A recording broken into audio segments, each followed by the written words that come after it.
नेपालको परिप्रेक्ष्यमा उहाँलाई त्यही विद्यालयमा आफ्नै स्टाफ बाहुन छेत्रीहरू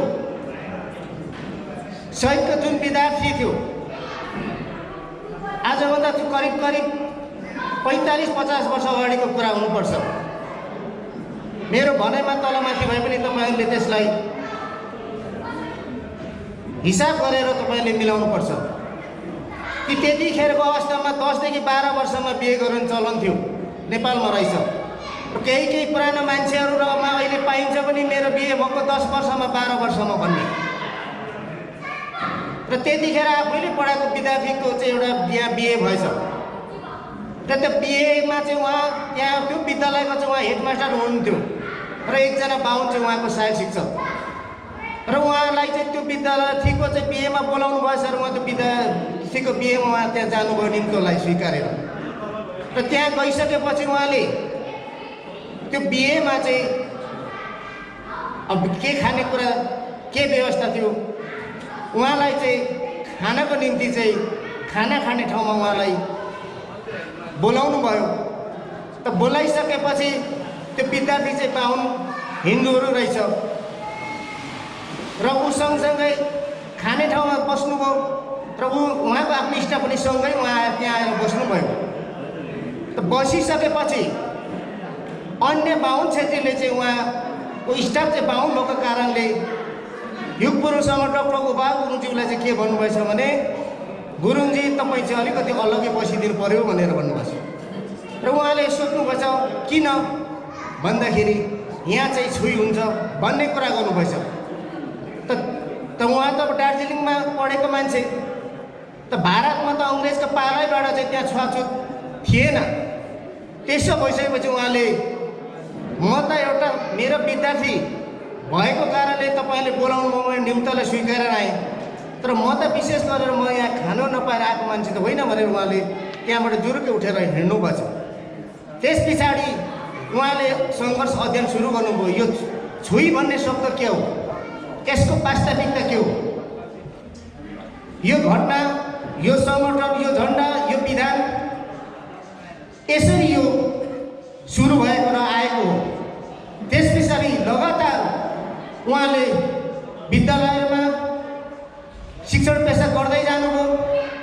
पूर्वदेखि पश्चिमको राँगोसम्म उहाँले शिक्षक पेसामा उहाँले पढाउनु भएको छ राजनीति अध्ययन गर्नुभएको छ। त्यो उहाँले लेख्नुभएको पुस्तकहरूमा प्रश्न हामी तपाईँले पढ्न पाइन्छ। सँगसँगै तपाईँहरूले थाहा छ 2018 सालमा क्रान्ति गर्यो नेपाली काङ्ग्रेसले भन्ने 17 महिना बिपीले नेपालमा शासन व्यवस्था चलाएको छ। त्यस पछाडि राजा महेन्द्रले खोस्यो भनेर चाहिँ भनिएको छ र अहिले पनि भन्छ नेपाली काङ्ग्रेसकोहरूले तर त्यो गलत षड्यन्त्र सहित रहेछ। मैले पुरानो केही हाम्रा समुदायका युवा मान्छेहरू क्रान्तिमा लडेकाहरू केही प्रमाणित रूपमा पनि मैले भेटाएको छु।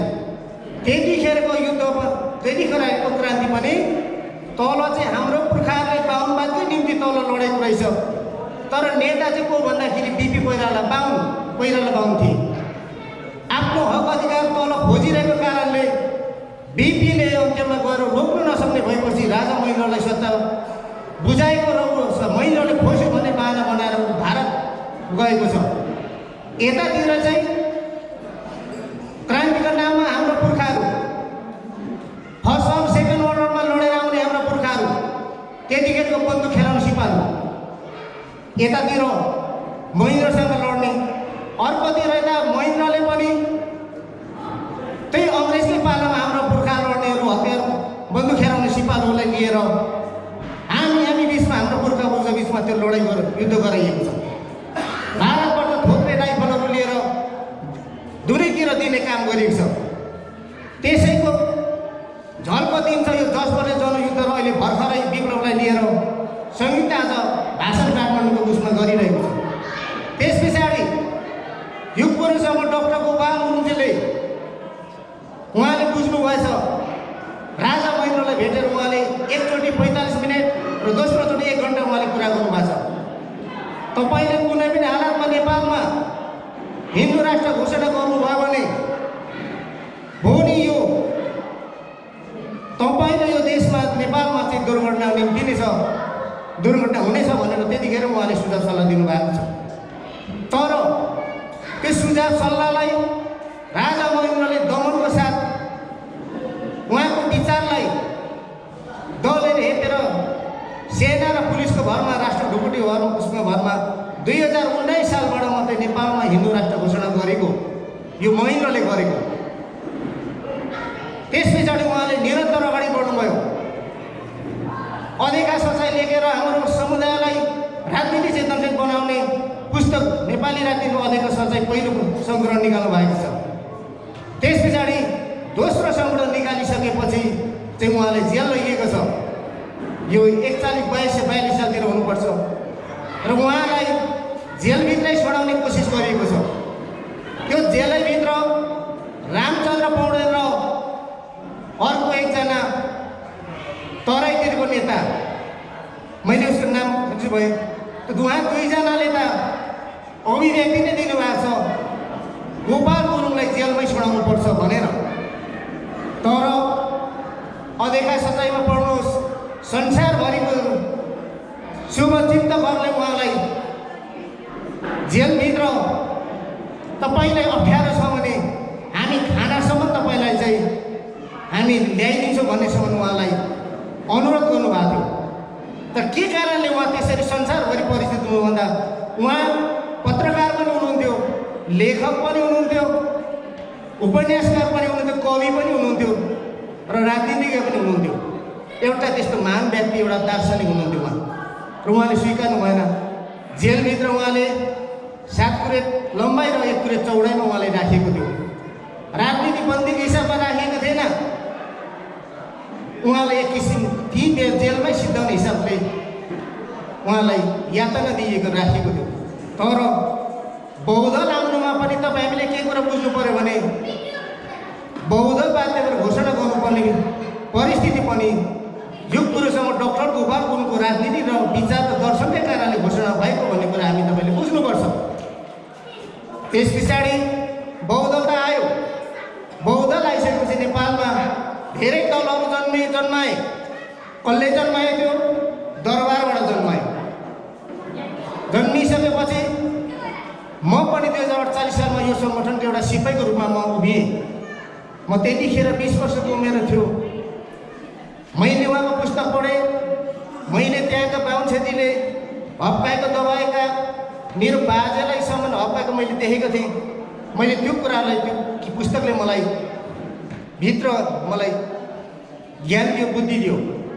त्यस पछाडि मैले बुझेँ यो कुरोसँग डाक्टर गोपाल गुरुङलाई एउटा सिपाहीको रूपमा एउटा सहयोगको आवश्यकता मेरो खाँचो रहेछ भन्ने कुरा म बुझेँ र मैले निरन्तर यो सङ्गठनमा म लागेँ। जब 46 साल बौद्ध आएपछि निर्वाचनको कुरा आयो। निर्वाचन हुँदाखेरि निर्वाचन आयोगले दल दर्ता दिएन। मङ्गोले सरसानलाई दल दर्ता नदिनुको कारण के थियो त्यहाँ भन्दा मूलवासी र मङ्गोल भन्ने तपाईँको शब्द हटाउनुहोस्, तपाईँको 1 मिनटमा दल दर्ता हुन्छ भनेर निर्वाचन आयोगले दल दर्ता लिनु मानेन। निवेदनसम्म लिनु नमानेपछि उहाँले अन्तिममा गएर सर्वोच्चमा 4 वर्ष उहाँले त्यहाँ मुद्दा लड्नु भएको छ, आफै बहस गर्नुभएको छ। त्यसले गर्दाखेरि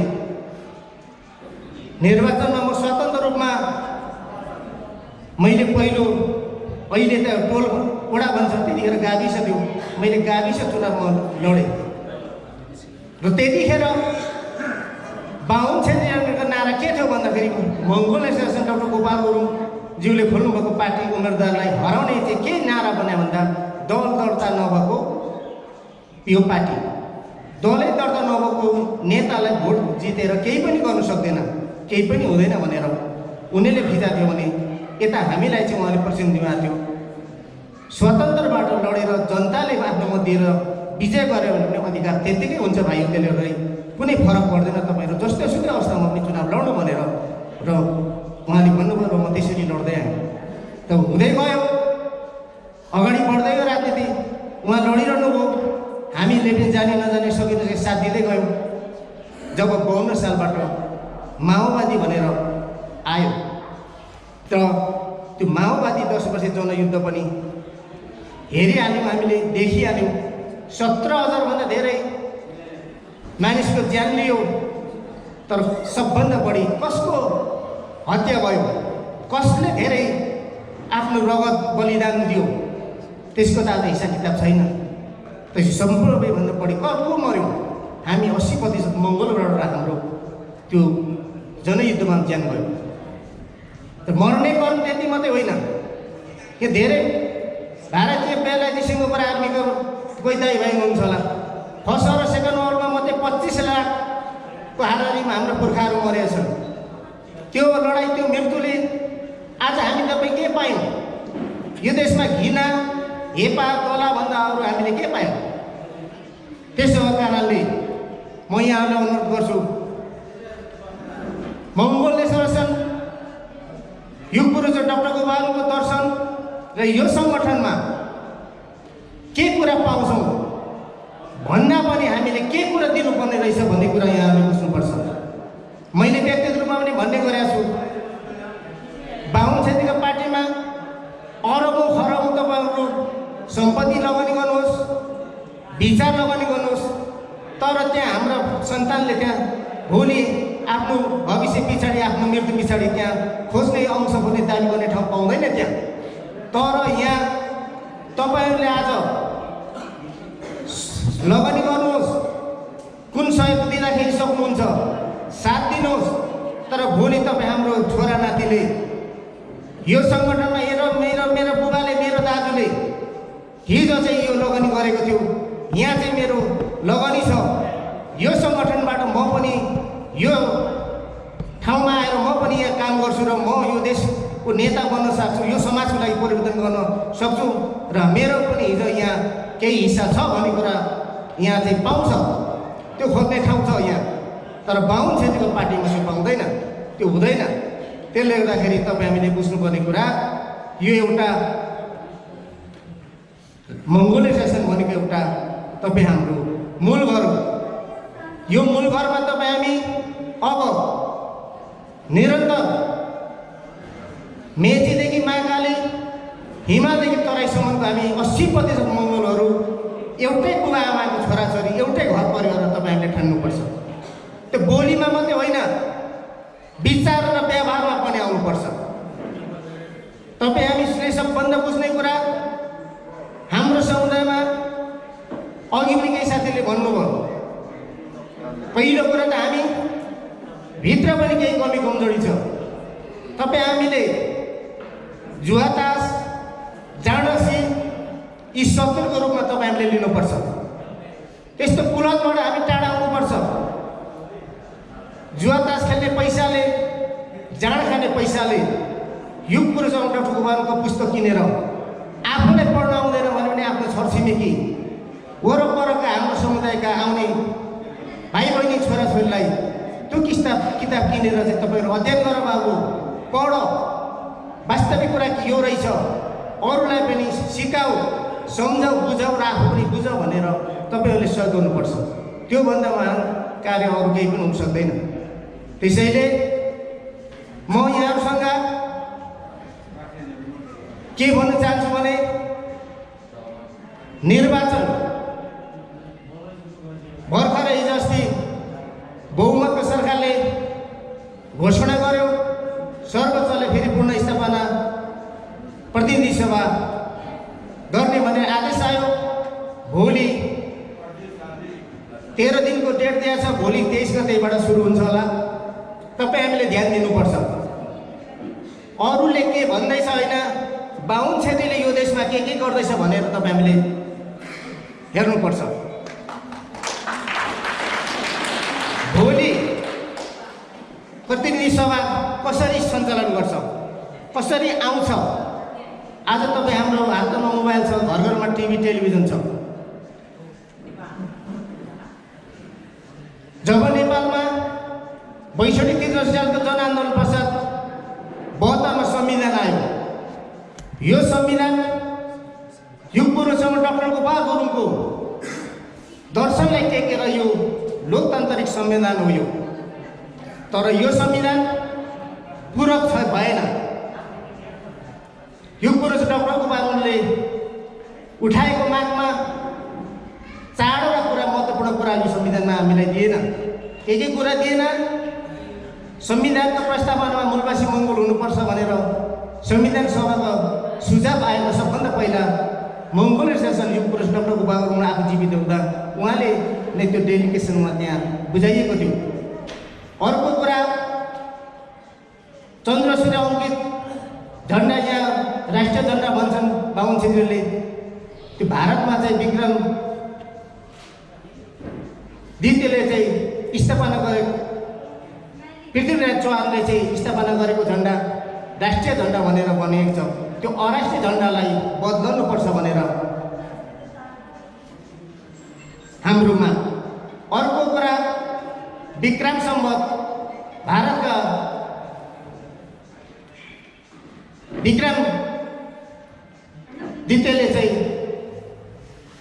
स्थापना गरेको सम्वत भएको कारणले त्यो पनि अराष्ट्रिय सम्वत भएकोले कि सन् शताब्दी कि नेवारी कि नेपाल सम्वत हुनुपर्छ भन्ने हो।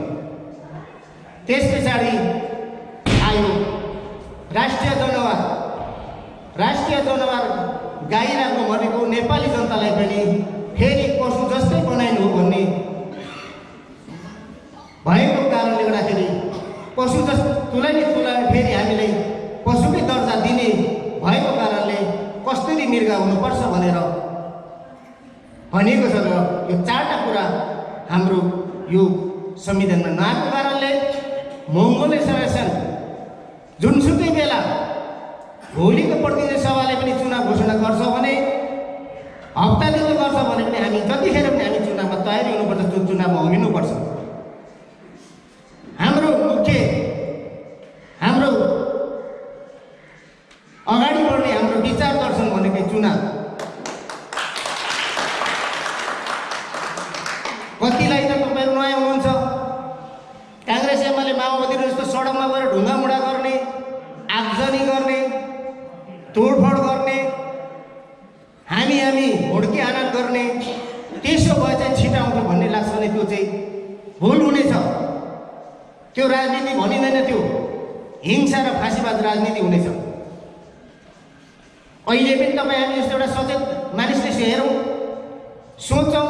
तपाईँको राजधानी नजिक हिजोसम्म कम्युनिस्टको नामधारी बाहुन छेत्रीहरू सँगै गाडीमा हिँडेर सँगै चाहिँ गोष्ठी सेमिनार भाषण गर्दै मिठा कुरा खाँदै अघि र पछि सशस्त्र जनपद डन्ठा र हतियारसँगै घुमि हिँडेर आज उनीहरू आपसी पत्र पैसामा फुटिसकेपछि उनीहरू बिचमा फेरि त्यही गरिबको छोराछोरीहरू पुलिस र जनपद सशस्त्रमा जाहेर खानेहरू एउटा ग्रुप आउँछ, अर्को ग्रुपलाई रोक्नुपर्ने, यतापट्टि अर्को ग्रुप आउँछ गाली प्रयोग गर्नुपर्ने, यतापट्टि पनि फेरि जोगाउनु पर्ने।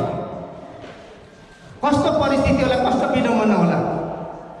यस्ता विचार बोकेका, यस्ता चाहिँ व्यवहार लिएकाहरूले आज हाम्रो देश कब्जा गरेको छ। हामीलाई चाहिँ सिद्धाउन ऐन कानुन बनाएको छ। हाम्रो चाहिँ आउने पिँढीहरूलाई चाहिँ पशुको लागि बनाएर हामी त आज यस्तो छौँ, आउने पिँढीको जीवन स्तर कस्तो हुनेछ भन्ने कुराको कुनै ग्यारेन्टी छैन। त्यस्तो मानिसहरूले आज यो देशमा हाम्रो मत लिएर हामीले यो अवस्था बनाइरहेको छ। र हामी तपाईँले सोच्नुपर्छ, यो देश बनाउने, सचेत बनाउने, साँच्चै मानिस बनाउने दर्शन भनेको युग पुरुष अभिभावक डाक्टर गोपालको दर्शनले मात्रै बनाउँछ। त्यति मात्र होइन, सँगसँगै आज यही देशमा जन्मेको सिधा बुद्ध संसारभरि चाहिँ समानता, स्वतन्त्र, भातृत्वको शिक्षा दियो। संसारकै मानिसले उहाँको दर्शनलाई आत्मसात गरेर अगाडि आएको छ। तर आज यो देशमा हिन्दू बाहुन छेत्रीहरू बुद्धप्रतिको दमन व्यवहार गर्नु र तपाईँ हामी मङ्गोलहरूलाई गर्नु र त्यो हिजो युग पुरुष नम्बर डाक्टर गोपाल गुरुङलाई त्यो हिंसा, त्यो दमन गर्नुमा केही फरक छैन। कि डाक्टर गोपाल गुरुङज्यूले हिजो पनि बाहुन छेत्रीलाई सल्लाह सुझाव उपयुक्त निर्देशन र सुझाव दिँदै आउनुभएको, तर कतिलाई चाहिँ लाग्दो रहेछ बाहुन छेत्रीहरूलाई गाली गर्ने राजनीतिक सङ्गठन मङ्गोलिया शासन हो भन्ने पनि कतिलाई लागेको हुनसक्छ। तर हामीले बिना अर्थ बिना प्रमाण हामीले गाली गलत गर्ने दर्शनबाट आएको होइनौँ। हामी प्रमाणगत रूपमा हामी आएका छौँ, विधिगत रूपमा आएका छौँ। जस्तै यो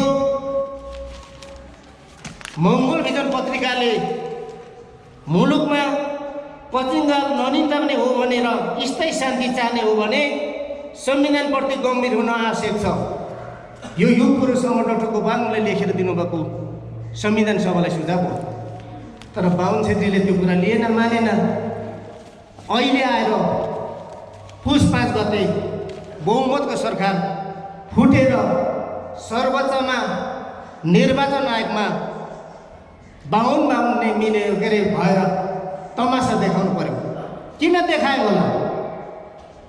कि आजसम्म एकलौटी उनीहरूले कानुन बनाएर नियम संविधान मुलुक ऐन बनाएर आएको छ।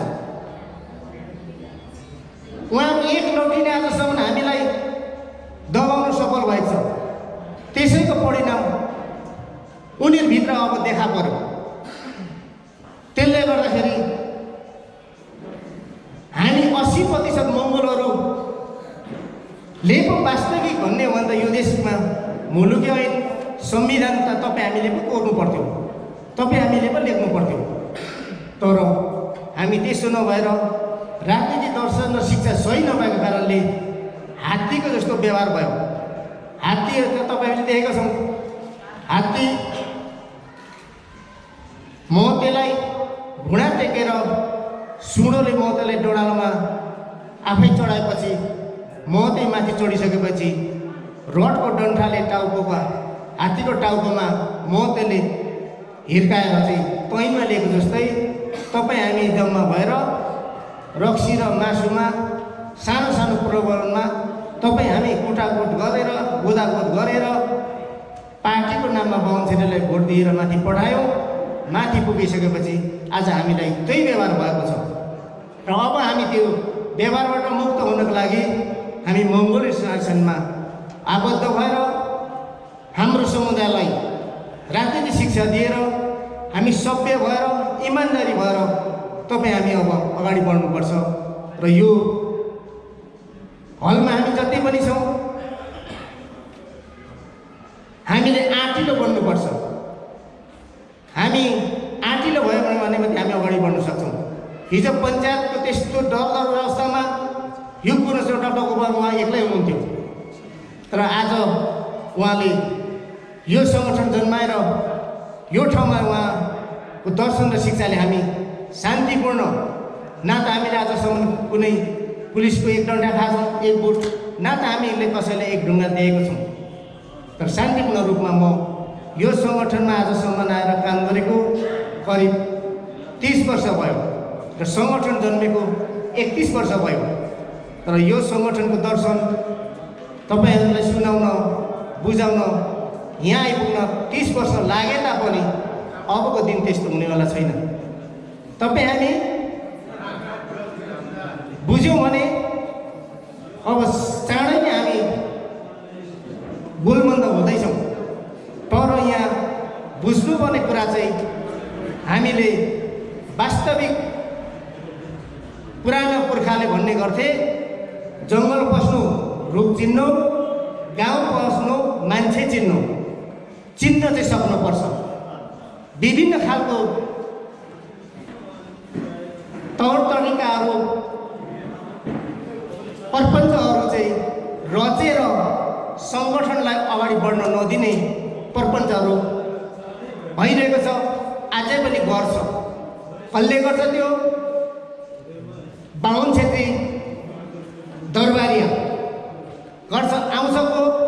हाम्रा अनुहारमा को आउँछन्? जनजाति स्वीकार्नेहरू, जसले जनजाति आदिवासी भनेर स्वीकार्छ। मङ्गोलिया शासन भोलि शक्तिमा आइसकेपछि मूलवासी मङ्गोलको नाममा नेपालको मूलवासीहरू पनि गरिबी रहेछन्, अशिक्षित रहेछन्, पीडित रहेछन्।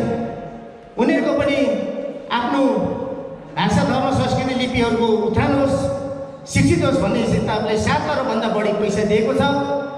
त्यो पैसा जनजाति